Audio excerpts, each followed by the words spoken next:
Hey guys, thank you for joining me with my review. First up, there is a skit coming up.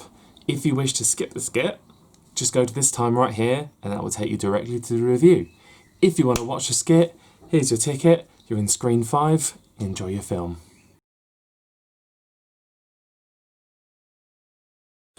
Wait. The world has gone to hell. I don't know what happened, but the virus, it mutated and it killed billions of people, and there are people out there who are called the Ravagers who are taking out all of the survivors one by one.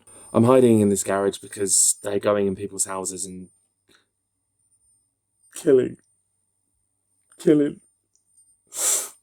Oh God, I miss my family so much. Crap! I gotta go.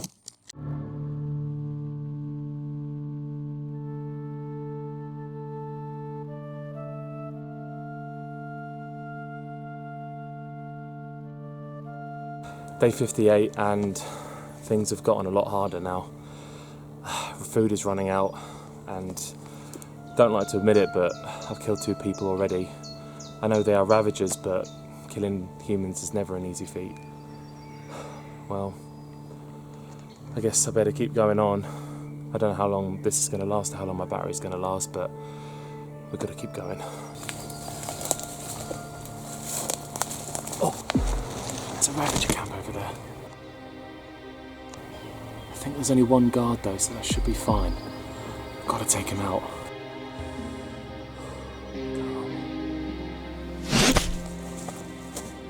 Yes, got him. There's got to be something here. Hey Danny, I found something. Danny? Oh no! Damn it! Someone's still here. I can smell them. Come here.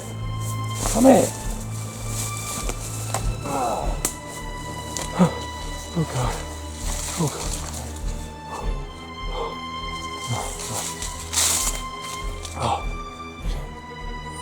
Okay, you can do this. We'll find you. Aha, there you are. Oh God! Oh, damn it, man! Oh man, I'm so sorry. Really sorry. Can you still see okay? Yeah, I can see. I can see what an idiot you are. Alright, okay, fine, right, sorry. No, I'm done. We're finished with this now. Fine, let's go then. Are you still okay to drive? Okay, fine, right, alright, sorry, I said nothing. Right, come on, let's go. Come on. God damn it, all I wanted to do was film a bloody good skit. Hey, hang on, wait up. Come on, man, stop running ahead. I'm the one driving. Come on. Hello, guys. Are we done now?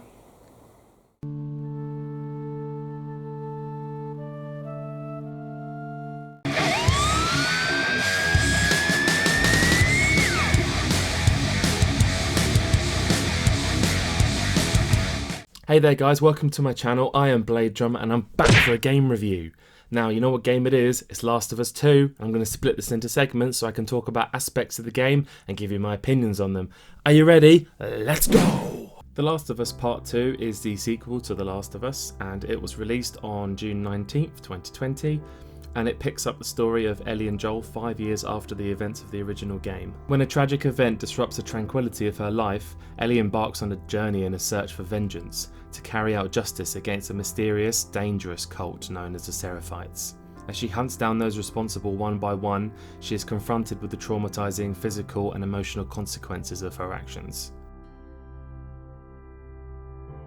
I first want to say that this is probably one of, if not the best looking game that I have ever seen.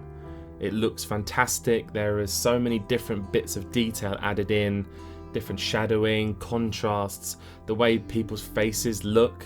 Oh my god, it just looks insanely good. Gameplay wise, there's definitely some new bits about it. There's lots of more exploration that can be done, and it's very rewarding to do so before going off on the normal path towards the story. There's new collectibles, and there's a much more improved and more detailed world to explore. It's definitely worth walking around to soak up the grim atmosphere. Doing this also triggers scenes that you could have otherwise missed entirely, which definitely adds layers to the lore and character development. Exploring isn't exactly mandatory, but it is definitely worth doing it. There are plenty of artifacts, often in the form of documents, which give further insights into the game's story, while those who love to collect items can pick up trading cards along the way. A really good improvement over the first Last of Us is the upgrade system. The Last of Us 2 offers different skill branches, allowing you to use supplements to upgrade specific branches of abilities, such as stealth, precision, and explosives. You can unlock new branches by finding training manuals, but these are easy to miss, so keep your eyes open. I also found that resources are definitely in shorter supply than they were in the first one, so you need to be a bit more picky about what you choose to upgrade. You've got your workbenches there again, but they are few and far between, so when you do find one, just make sure that you've collected enough, otherwise you will be quite frustrated to find that you don't have enough materials to upgrade anything. But I do like the added detail they put into the workbench, and how it generally looks like you are properly upgrading your gun. Movement has definitely improved in this game. You're frequently presented with small puzzles that you must solve in order for your character to climb over walls and access buildings out of reach. You can also utilise ropes, a dedicated jump button, which is great to finally have, and the ability to both crouch and crawl, which is handy for hiding under vehicles and in long grass when trying to avoid enemies. There's a lot more attention to detail in this game as well, especially in tiny little things that I noticed, like footprints in the snow are more detailed, the campfires are cool when you walk up to them and you automatically put your hands up to warm them up. When you play guitar, you have to strum the touchpad to strum each string to play a song, which I think is really cool. And also things like when you're fighting enemies and you kill one of them and they show genuine emotion to that person and then they get more angry. Combat wise, I actually enjoyed this. There was a new dodge ability that's very useful and other combat options. There's more emphasis on calculated combat. Combat is also very fluid and weighted to physicality. You can go guns blazing if you really want to, but I would honestly advise retreating when things get a bit too hairy, as it can be a bit impractical, potentially fatal. If anyone does get up close, the new dodge ability, which I'm quite a fan of, means that if timed right, you can quickly move out of the way of melee attacks before landing your own blow on the enemy to finish them off. While the infected aren't the main threat of this game, that goes to the humans, they are still a threat when you encounter them. Clickers, bloaters and runners, they're all still there from the first one, and they're all still as annoying as always. There is also a few new infected species to deal with, including the Shambler, who has a nasty habit of releasing toxic fumes everywhere when it gets too close, and that can get really annoying, so keep your distance. Most aspects of the game can be adjusted to suit player requirements. There's over 60 accessibility features, such as implementing text-to-speech, audio cues, visual aids, anti-motion sickness measures, or improving combat accessibility. This definitely gives the option for more people to play the game, which I think is great. Now obviously here I have to watch where I step, because I don't want to give anything away. This is a spoiler free zone, but I will say that the story is very weak, and I'll tell you why. In the first few hours of the game, which I was really enjoying, something happened out of the blue and it knocked me for 6, and I almost wanted to stop playing the game because it was such a stupid decision, and I just thought to myself, well, if that's happened now, what the hell else are they going to do for the rest of the story? There are new characters in the game, and honestly I did not care for a single one of them, except Joel's brother Tommy. They just lacked any kind of substance or character, and I just really didn't care what happened to them, to be honest. Ellie was one of the biggest disappointments of this game, because the way that she was written, her character just got worse and worse and she kept making awful decisions. The game also pushes you in a certain direction, and it's not necessarily always the right direction, and I didn't like being forced to go and do something that I didn't want to do, and it was clearly the wrong way to go about it. It just gets darker and bleaker as the game goes on, and I know it's not exactly a nice game or a nice world anyway, neither was the first one. However, this one just feels a lot more unfair, and it just cuts you from the beginning, and then as the story progresses, they just continue to rub salt in the wound. I would love to give this game a 10 out of 10 and say it's a masterpiece, and it would have been if the writing wasn't so bad. I don't know if it was to try and be a bit more edgy and be something different, because as you can see, quite a lot of people agree with me on that and really did not like the direction that they took with the game.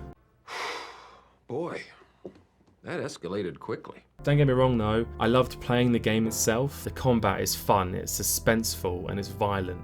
I loved walking around all the beautiful and detailed areas, trying to find provisions, solving puzzles and collecting the cards. It was a great experience. As I said before, the graphics look great.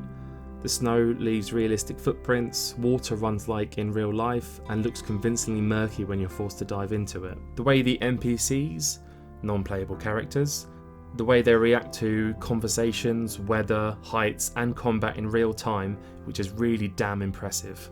There's a progressive LGBTQ+ representation through Ellie's relationship with Dina, as well as a trans character later in the story, which is very rare to find in video games, and that's nicely represented. Naughty Dog have made poor narrative choices which I just don't respect. To a lot, this game may even feel like Game of Thrones Season 8 all over again.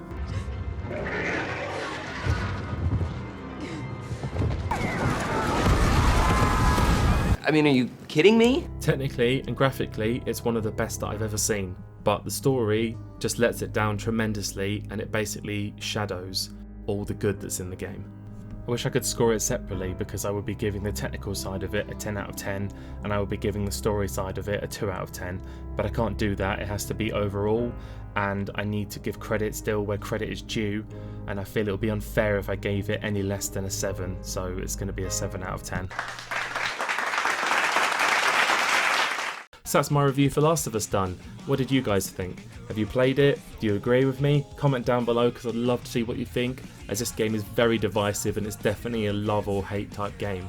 Thank you guys so much for watching this video. If you enjoyed it, go and smash that like button as it's the best way to help me. If you are new to the channel or you haven't done so yet, go and hit that subscribe button because I've got plenty more reviews coming your way. That's it for me guys, so take care of yourselves, and that is me out.